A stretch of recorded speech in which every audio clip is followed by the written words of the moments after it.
미국 신용등급 강등 여파로 증시가 일단 조정을 맞고 있습니다. 제가 말씀드린 이 경로 그대로 따라가고 있고요.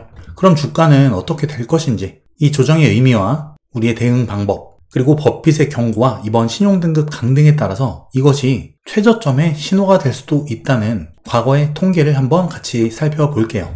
먼저 이번 최근 한 달 증시가 바닥을 찍고 나서 엄청나게 치고 올라왔습니다. 특히 기존 주도주들 엔비디아, 팔란티어, 테슬라 30-40%가 넘는 굉장한 상승을 이뤄냈고요. S&P 500을 연봉으로 보면 이렇습니다. 과거에 이런 아랫꼬리들이 달렸던 시점은 사실 많이 없는데 글로벌 금융위기 때 이런 굉장히 큰 아랫꼬리, 그리고 코로나 팬데믹 때 이 아랫꼬리, 그리고 그 다음에는 이런 형태의 긴 아랫꼬리는 5년 만에 처음이에요. 코로나 팬데믹 최저점부터 72% 반등했고요. 2020년 한 해 동안 올해 1월부터 5월까지 급격한 조정이 있었지만 굉장히 크게 치고 올라왔다. 저점 대비 23% 반등, 거의 코로나에 견줄 만한 강한 반등세가 나타났던 한 달이었습니다. 강한 아랫꼬리를 남기고 랠리가 나오는 그런 형태를 똑같이 따라가게 될까? 뒤에서 제 생각을 말씀드릴게요. 자, 먼저 신용등급 강등이 저점 신호다. 이게 무슨 말이냐 싶을 텐데, 자, 사실 미국의 신용등급 강등이 일어난 다음에는 단기적으로는 조정이 강하게 나왔지만 그 이후엔 강하게 올라갔다는 거예요.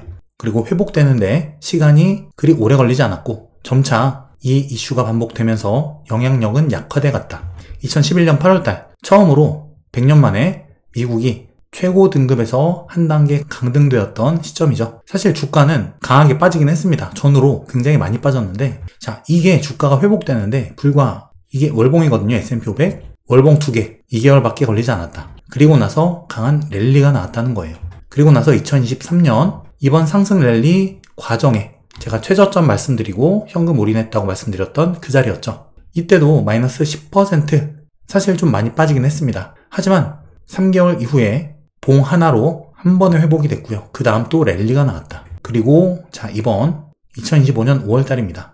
지금 제가 일단 말씀드린 경로로 올랐다가 하락하는, 자, 이런 형태로 조정이 나오고 있는데, 파동을 볼 줄 아시는 분들은 이 카운팅의 의미를 아실 겁니다.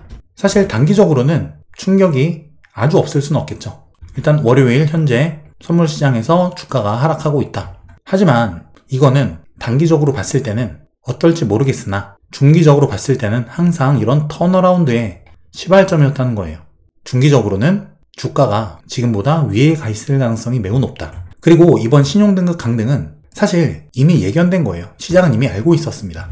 이번에 한 등급 강등시킨 무디스는 23년 11월 달에 등급 전망을 하향했죠. 안정적에서 부정적으로 하향 조정하고, 이것은 뭐냐면 18개월, 1년에서 18개월 내에 실제 등급이 하향 예고되었다는 사전 경고입니다. 그리고 1년 반, 18개월 만에 현실화가 된 거고요. 이미 예고가 되었던 그냥 현실화의 과정이었을 뿐이다. 시장이 모르던 것을 갑자기 때려 맞은 그런 충격이 아니다라는 거죠. 자, 여기서부터 최근에 조정이 굉장히 가파르게 올라왔는데 여기에 대한 기술적 조정만으로도 이 정도는 그냥 빠질 수 있는 것이다. 이 신용등급 강등에 너무 큰 의미 부여를 할 필요는 없다는 거예요. 그리고 미국 베센트 재무장관이 이번에 CNN 인터뷰를 통해서 밝힌 내용인데, 자, 이번 강등, 신용등급 강등은 후행지표다. 그리고 여기서 이야기한 미국 재정부채의 과다, 이것은 감세 후에 미국의 GDP 성장이 가파르게 나올 것이고 이를 통해서 부채 증가 속도를 앞지를 것이다. 부채 증가를 해결한다는 이야기예요. 사실 부채가 미국은 계속 증가되어 왔고요. 기축통화국이기 때문에 계속 돈을 풀어서 돌리고 돌려막고 있다. 기축통화국의 장점이자 특권입니다.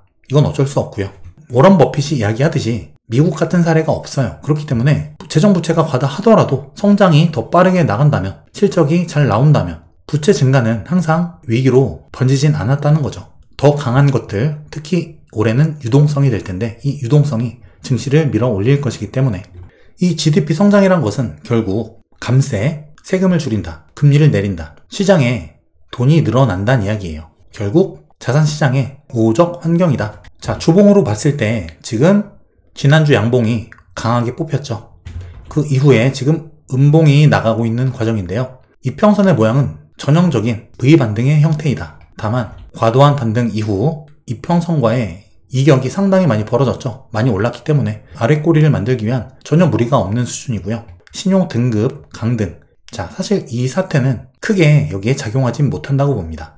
그리고 일봉상으로 S&P 500을 봤을 때, 자, RSI 지표가 지금 70 이상 과매수권에 들어섰기 때문에 주가 급등의 부담을 시키는 구간으로 보시면 되는 거예요. 주봉상 이격을 해소하는 것, 그리고 현재까지 나올 만큼의 어느 정도의 호재성 이슈들은 다 나왔죠. 관세 호재 떴죠. 중국과 90일 이후에 관세율 인하, 그리고 실적 시즌 소소하게 끝났습니다. 그리고 트럼프가 입도 몇 번 털어줬죠. 주식 사라. 긍정적인 모멘텀을 지금 소진했기 때문에 추가적인 모멘텀을 대기하는 과정이다. 정고점 부분이에요. 지금 여길 넘기 위해서는 추가적인 모멘텀이 필요하다. 그 전에 쉬어가는 구간이라고 보시면 되겠고요.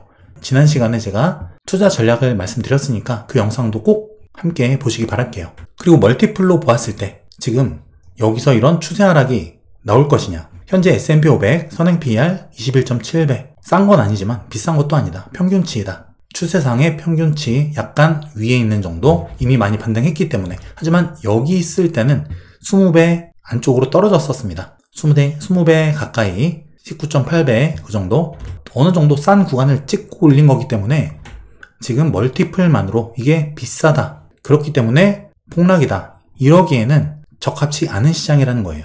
그리고 특히 코스피는 훨씬 쌉니다. PBR 0.87배. 제가 코스피도 올해 나쁘지 않게 보고 있는데 코스피는 너무 싸요. 이번 최저점에서 코스피는 0.8배를 깼습니다. 굉장한 락바텀인데 여기를 깼다.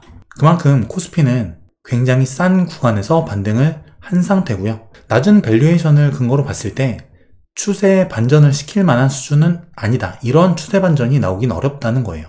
다만 기존 상승 모멘텀을 어느 정도 소진했기 때문에 속도를 조절하는 구간이다. 자, 그리고 버핏이 이번 주총 때 통제 불능 상황에 대한 경고를 했죠. 우리는 현재 장기적으로 지속 불가능한 재정 적자 상태에 있으며 일정 시점 통제 불능 상태에 이를 수 있다. 자, 이건 결국 무디스가 미국의 신용 등급을 하향했던 그 원인과 맞물리는 재정 적자 관련된 부분이에요. 지속 불가능한 정부의 재정 적자는 어느 시점 통제 불가능한 그런 상태에 분명 이를 가능성이 있다는 것이고요. 달러 가치의 하락 문제, 인플레 문제, 무역과 관세의 전쟁화, 사실 이런 정책적인 부분도 비판을 했습니다. 그래서 버핏은 지금 현금을 사용할 때는 아니다. 4월 달에 폭락이 나왔지만 그런 폭락도 현금을 사용할 폭락은 아니었다라는 이야기를 했죠. 결국 이런 폭락도 버핏이 말하는 기회가 아니라면 주가는 훨씬 더 많이 빠질 가능성이 있다고 버핏은 판단을 하고 있는 겁니다. 그럼 그 시점은 언제일까요? 2년에서 5년 정도 이 안에 통제불능 상태가 올 수 있고 현금을 사용할 수 있는 기회가 쏟아질 것이다. 지금 버크셔 해서웨이에 현금이 지금 어마어마합니다. 사상 최대치 말을 하는데 지금 그 최대치를 지금 계속 경신하고 있다. 자, 이번에 최종적으로 발표된 2025년 1분기 버크셔 해서웨이의 포트폴리오입니다. 그 변화를 살펴보면 먼저 이번에 매수 상위에 이름을 올린 컨스텔레이션 브랜즈 주류 판매 회사거든요. 이 회사의 매수 비중 확대 이루어졌고요. 왜 주류 회사를 샀을까? 경기 변동에 사실 덜 민감한 안정적인 수익을 창출할 수 있는 회사. 버핏 같은 경우 맥도날드, 코카콜라, 시즈캔디 이런 형태의 주식들을 좋아하죠. 그리고 성장주이지만 매출 구성이 너무나 명확하고 단조로운 애플 같은 형태의 회사. 그리고 이 회사는 미국 내에서 강한 포트폴리오를 갖고 있다. 자체 내수만으로도 상당히 매출이 안정적이고 해외 노출에 대한 불확실성이 낮은 회사다. 분명히 버핏은 지금부터 기회를 보고 있는 것으로 보입니다. 지금 계속 살 주식이 보이지 않는다라는 말을 상당히 자주 하고 있죠. 그리고 이번 폭락에도 주식을 대량 매수하지 않았어요. 그 이야기는 분명 몇 년 내에 큰 조정, 금융위기급의 큰 하락이 올 것을 분명히 대비하고 있는 것으로 보이고요. 사상 최대치에 달하는 그런 현금성 자산을 그때 투여해서 헐값의 우량 자산들을 상당량 매수할 것으로 보인다. 지금 매수하는 비중들은 사실 크지 않습니다. 그리고 컨스텔레이션 브랜즈 배당이 안정적이에요. 그리고 현금 흐름이 좋다. 술 팔아서 현금 장사기 때문에 매출이 사실 그 구조가 단순하다. 이런 회사를 좋아하는 거예요, 버핏은. 그리고 이번에 뱅크 오브 아메리카를 팔았는데 시티그룹도 팔았죠.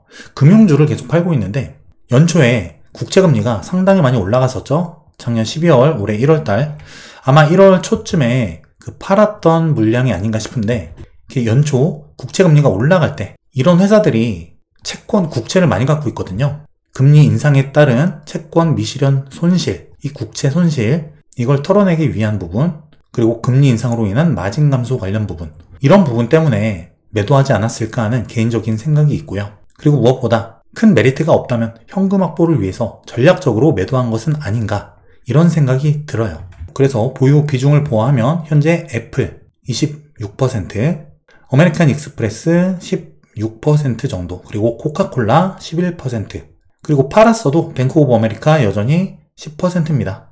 쉐브론도 아직 7.7이나 되고요. 자, 이렇게 애플을 상당히 일단 많이 줄여놓은 모습이고, 현금성 자산이 347.7빌리언 달러. 이게 2024년에 비해서 거의 2배 가까이 올라간 수치거든요. 이 중에서 비중을 보면 미국 단기 국채가 지금 상당히 많다. 300빌리언 달러, 대부분이죠, 현금 비중에. 그리고 현금과 현금성 자산이 14빌리언 달러. 지금 국채금리가 2023년 10월달 이때 고점을 찍고 내렸다 올랐다 내렸다 올랐다, 지금 어떻게 보면 그냥 횡보하고 있다고 보여지는데, 그래서 단기 국채를 보유함으로 인해서 금리로 인한 수익은 사실 크진 않습니다. 어쨌든 목적은 버핏이 말하는 몇 년 내에 다가올 큰 기회에서 대여를 낳기 위함이다. 버핏은 항상 투자를 하더라도, 자, 이것 때문에 위기 때마다 자산이 이렇게 올라갑니다. 이걸 우리가 배워야 되는 점이고요. 저도 그리고 버핏처럼, 자, 이런 생각을 갖고 있습니다. 몇 년 내에 큰 폭락이 한번 올 것으로 보인다. 그 전에 출렁임이 여러 번 있겠지만, 자, 제가 지금 증시의 위치 어디쯤으로 말씀드렸죠? 제 영상을 자주 끝까지 보신 분들은 아실 겁니다. 지금 현재 증시의 위치는 이 대파동이에요. 대파동 우파가 나가는 과정, 또는 이번 관세 이슈로 인해서 조정이 다 끝나고 새로운 상승파동이 나가는 과정. 어떤 경우든 경로의 차이와 이 상승 랠리가 언제 끝나냐의 차이는 있지만, 이 상승이 상당폭 우리 수익을 내줄 수 있을 만한 그런 정도로 나갈 것이다 라는 그 점에는 차이가 없어요. 동일하다. 그 이후에 상승과 조정의 사이클을 계속 타겠지만, 이 과정이 끝나면 이 상태 분명히 저도 올 거라고 생각을 하고요. 개인적으로 생각하고 있는 시점이 있습니다. 그래서 그 전까지 상승의 흐름에 올라타서 수익을 최대화, 극대화시키고, 이때 보유한 현금과 달러로 우량 자산을 헐값에 살 수 있다면, 이때는 우리 투자 인생에 매우 큰 전환점이 될 거예요. 자산 계급이 순식간에 바뀌는 그런 시점이 될 수 있다. 그래서 여러분들이 지금 시점에 전략을 잘 짜셔야 되는 것이고요. 항상 환희가 넘칠 때 현금성 자산을 버핏처럼 쟁여둘 필요가 있다. 그리고 이러한 포트폴리오의 주기적인 리밸런싱, 한 종목만 주구장창 계속 들고 가는 게 아니죠. 버핏도 애플 비중이 많았지만 많이 줄였고, 비아디도 큰 수익을 냈지만 결국 팔았습니다. TSMC도 지정학적 리스크 때문에 결국 팔았죠. 이렇게 버핏처럼 내 보유 자산에 대한 끊임없는 트래킹, 그리고 포트폴리오의 리밸런싱, 매수 근거가 깨지면 조금 손실이 있더라도 깔끔한 손절, 그리고 보유한 현금성 자산을 통해서 위기 때 급격한 자산의 급증. 자, 이거는 우리가 반드시 배워야 될 부분이고요. 앞으로 저와 함께 이 증시의 상승과 조정의 흐름 잘 타시면서 향후에 있을 이런 급락장애, 폭락장에서 큰 위기를 기회로 만들 수 있는 계기로 삼으시기 바랄게요. 자, 이번에도 여기 최저점 제가 레버리지 전환을 말씀드렸죠. 어제 제가 파동 강의 수강생분들 대상으로 라이브 강의를 했는데, 제 강의 덕에 테슬라 레버리지 사서 100% 수익 보고 팔았다 한 수강생분이 감사 인사를 남기셨어요. 저 또한 기분이 너무 좋고, 결국 배우고 공부하는 만큼 수익은 따라간다는 사실을 잊지 마시기 바랄게요. 제 파동 강의를 통해서 여러분들의 투자 인생 바꾸시길 바라고요. 고정 댓글 통해서 꼭 신청하셔서 앞으로 남아있는 자산 급증의 기회 꼭 잡으시기 바랍니다.